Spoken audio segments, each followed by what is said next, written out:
Today we're talking to Juliet Wright about Bedfordshire's police watch schemes and Juliet's role. Welcome, Juliet, and thank you for joining us today. If you could tell us about the role you have in community policing and the benefits of joining police watch schemes. Good morning, John. I'm Juliet Wright and I'm the force lead for our community watch schemes. And our schemes, we have speed watch, street watch, dog watch and horse watch. I oversee the recruitment of volunteers for each of those schemes, training, development, advertising, everything that's involved in our watch schemes, I oversee. We try to encourage residents from local communities to join our speed watch group, street, dog watch, to take an active part in helping keeping their communities safe. Juliet, Neighbourhood Watch is independent of the force watch schemes. Neighbourhood Watch started 40 years ago in Bedfordshire and has a history of working closely with Bedfordshire Police as a force partner. You are known as someone who is always friendly, approachable and willing to help if you can. Your support and dedication to supporting Neighbourhood Watch members is greatly appreciated. Thank you. Juliet, so what does your role as Force Watch lead involve, and what does your passion and remarkable energy come from?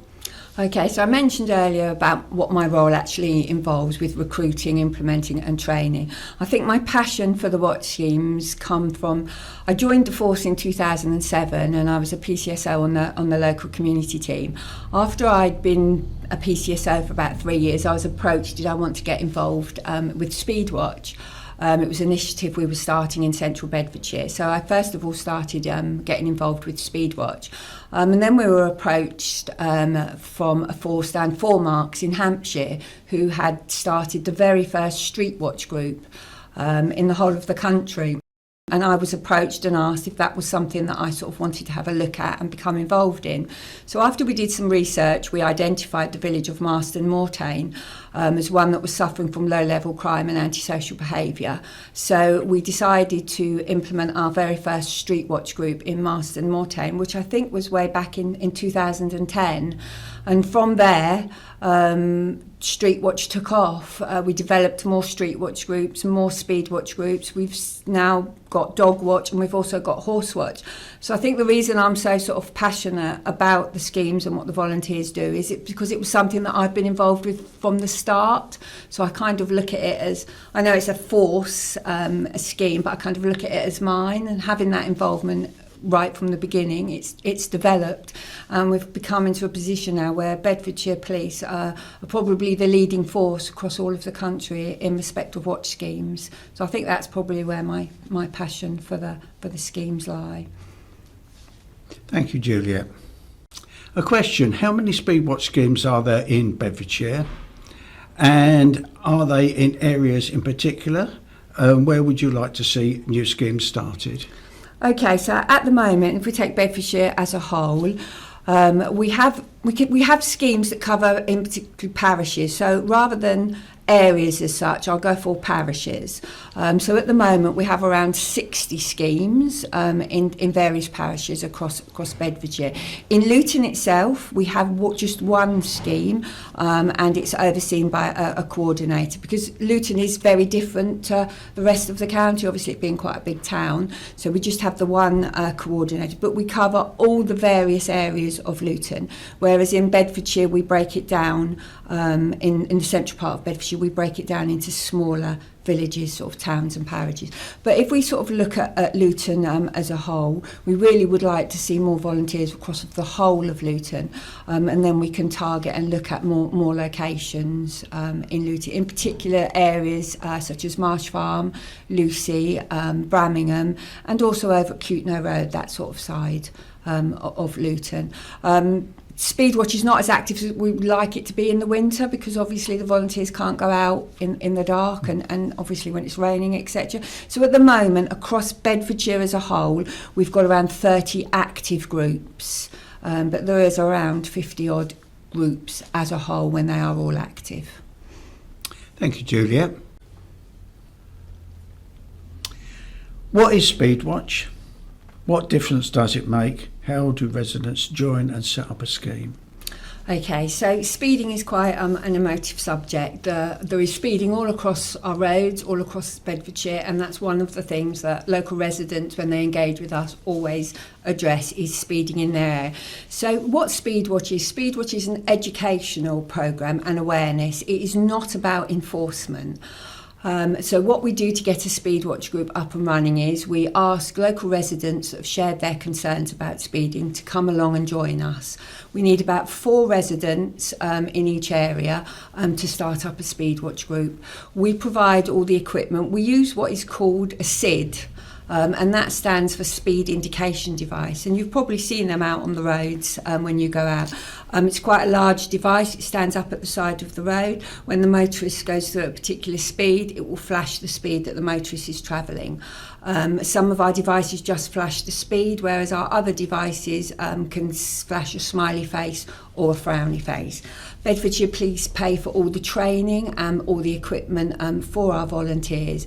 And then what normally happens is, after the volunteers have carried out their activity at the side of the road, all we're asking the volunteers to do is to write down the speed that the motorist is travelling at and a few details about the vehicle. That information is passed to Bedfordshire Police. We then run that through our Police National Computer and we get the registered owner details. And we then send a letter to that particular motorist advising them that they've been captured speeding at the side of the road. Sometimes that may not be the actual driver of the vehicle, because we actually write to the registered owner. We write to them, we advise them that they've been captured speeding, and if a police officer was present, we advise them that they would have been fined or would have had to attend a speed awareness course. If a particular motorist is caught a second time, they will then be sent a second letter, and if the motorist is then captured a third time, they then receive a visit from an officer from the local community policing team, where they're advised that they have been captured on 3 occasions, and we then look at them to target them for active enforcement. It is an educational process. We're not asking our volunteers to stand at the side of the road and catch as many sort of speeding motorists. They're there purely as an educational tool, making the motorists aware of the speed that they are travelling at. With regards to the actual locations, we do ask local residents what roads they feel that vehicles are speeding on, and then what we will do is we will carry out a risk assessment at that location so that it is safe for them to stand. So it's not a case of us going into a particular area and saying we're going to do it here. We do speak to the local residents and we do address their concerns on roads where they would like activity to be carried out upon. Each session of Speedwatch activity lasts around an hour. At a particular location. The reason we have the sessions lasting about an hour is, you know yourself what it's like if the police officer at the side of the road with a speed gun, by the time you set up your equipment and got going, messages have gone around on Facebook, etc., making everybody aware. So each section normally lasts about 1 hour. Then when you've completed your activity at the side of the road, the volunteers email us all the necessary information, and then we process the letters for them and we get that information sent out. We update each of our schemes at the end of the month with data so that they've got an idea of what letters are going out across the county, and also we also update our schemes if there've been any visits in their particular area. We do all of the training, as I said earlier, and we do provide all of the equipment for volunteers. One of the questions that do come up with our Speedwatch volunteers is, are they going to be in a confrontational situation standing at the side of the road? I can answer that by saying that Speedwatch has been running now since 2010, and in all of that time we've actually only had 1 incident, and believe it or not, that was in Luton, where our volunteers were confronted at the side of the road by someone who wasn't sort of particularly happy. We do deal with that. We don't accept any confrontational with our volunteers. So the answer, for that would be, you're quite safe standing at the side of the road. It isn't something that's going to put you into a confrontational situation. And I know when people come forward to volunteer, that is a particular question that they do ask. Juliet, moving on to Streetwatch. What is Streetwatch and what does being a member of Streetwatch involve? Okay, well, I can tell you a little bit about Street Watch. If we look at Neighbourhood Watch is about local residents looking after and keeping an eye out on properties in their street. So what Street Watch is actually taking those good principles from Neighbourhood Watch, but we're actually taking it out onto the street. So what we're asking our volunteers to do is to be the eyes and ears of the community, and go out and patrol in the areas where they live. There is a vetting process. All volunteers will have to undergo a vetting process, and then once that vetting process has been completed, we'll do a training session with our volunteers where they'll carry out patrols in their area, supported by Bedfordshire Police. Street Watch isn't a replacement for police officers. We all know that Bedfordshire Police is underfunding, but Street Watch isn't about volunteers doing our job. It is about volunteers taking ownership and playing a part in their communities, trying to help make their communities a safer place. It's like partnership working. It's like how Neighbourhood Watch work with Bedfordshire Police. Street Watch is exactly the same. Our volunteers are given information. We share information where there is low-level crime and antisocial behaviour, the times and dates when this is actually happening, and we ask our Street Watch volunteers to go out and be a visible presence in the areas that they live. They wear a high-vis jacket that says Street Watch on the back, and it's obviously got the Bedfordshire Police logo, so they're sort of quite visible, and they're able to engage with our local residents, communicate with them, and just provide that extra reassurance, that presence in their village. We also do find it in our communities with our Street Watch volunteers that local residents engage more with them. I think that's because they see them as part of the community, because sometimes residents don't always want to engage with us as Bedfordshire Police, but our Street Watch volunteers are warmly received and welcomed in the areas where they patrol. Juliet, Dog Watch. It's another scheme that I know has been popular, and it combines walking your dog and being community spirited. Juliet, can you give me an overview of the Dog Watch scheme, and how residents can join and set up a scheme? Well, our Dog Watch scheme is relatively new. It's only been going for a couple of years. Our Street Watch groups patrol mostly in the towns and cities, whereas with our Dog Watch schemes, they patrol in our more rural areas, our parks, etc. And it is very, very similar to Street Watch. The principle for Dog Watch is exactly the same. Starting a group is exactly the same. Only they are tasked with patrolling, as I said, in the more rural areas, where people do actually go and walk their dogs.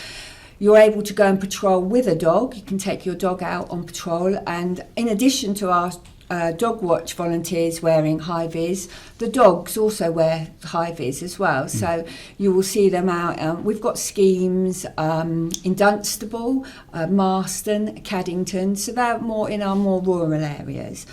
Dog Watch is open to anybody. You don't have to have a dog. It's just that the majority of our volunteers within our Dog Watch schemes do have a dog. So you can combine being the eyes and ears of the community, being those eyes and ears whilst walking your dog at exactly the same time. Juliet, finally, Horse Watch. I know rural areas are not immune to crime, with farms in particular being targeted for expensive machinery, technology and fuel. And also there is wildlife crime such as coursing. Can you give an overview of Horse Watch scheme and how residents can join and set up a scheme? Okay, so our Horse Watch obviously is quite a unique scheme. As you can appreciate, when riders are out on the horse, they're in that unique position, so they're sort of quite high up. So our Horse Watch, again, you start up the scheme exactly the same way. We'll go through a vetting process and we will go through training with that particular volunteer. But our Horse Watch volunteers patrol the bridleways, and they patrol the areas in our communities, mostly the rural areas, but areas where you're not likely, obviously, to get a police car down the beaten track. And as I said, it being in that unique position, they've got that eye view where they can see over places. They look out for antisocial behaviour, fly tipping, rural crime. One of the things I get regularly asked, whereas we do provide all the training and equipment, we don't provide the horse. It is one question that I'm asked a lot of times. You do have to have your own horse, or if you don't own a horse, you do have to have access to a horse. to be able to take part in the scheme. And other than that, we will provide all the training. There's no age limit for any of our volunteers in all of our schemes. We do ask that volunteers are over the age of 18, but there's no upper age limit. In all of our schemes, all our volunteers are fully insured, although the benefits do reduce slightly when we get to age 75 and over. But yes, if you'd like to, join a horse watch scheme, you do have to have either your own horse or access to a horse. Thank you, Juliet. I'm sure our viewers will have found your overview informative and I hope inspired to join or start one of your schemes in their area. Of course, it would be remiss of me not to mention that residents can also join or set up a Neighbourhood Watch scheme in their area, which can reduce crime by 16% to 26%. I'm sure you would agree that the overarching message is that by working together we can all make a difference and help make our communities safer. Juliet, do you have any final thoughts or advice for our viewers that you would like to share? No, only that if you've got any speeding concerns or any concerns regarding antisocial behaviour and you would like to join one of our schemes, please drop us an email at our email address, which we will provide for you, or give me a call and we can sort of discuss it in more detail. All we ask from you as a volunteer is that you commit to 2 hours a month. Some of our volunteers do commit more, but we do ask for a minimum requirement of 2 hours each month. So if anybody is interested, we've got a lovely small team, and the volunteers that we work with, we've got lovely volunteers all across the county, so everybody will be made to feel really, really welcome. And at the same time of getting out and carrying out some exercise, you're helping to make your community a safer place, meeting friends, and so it's quite sort of a worthwhile opportunity. And as I said, we're only asking for 2 hours every month, and there will be a scheme to suit everybody. Not everybody wants to be out doing speed watch activity, but maybe you'd like to join Street Watch. We've got a scheme out there for everyone, so do please contact us. We're looking for volunteers all across the county for all of our schemes. Juliet, all that remains for me to do is to thank you once again for taking time to speak with us today. And of course, to our audience for watching, thank you and goodbye for now. No, thank you, John, for your time today. It's been a pleasure.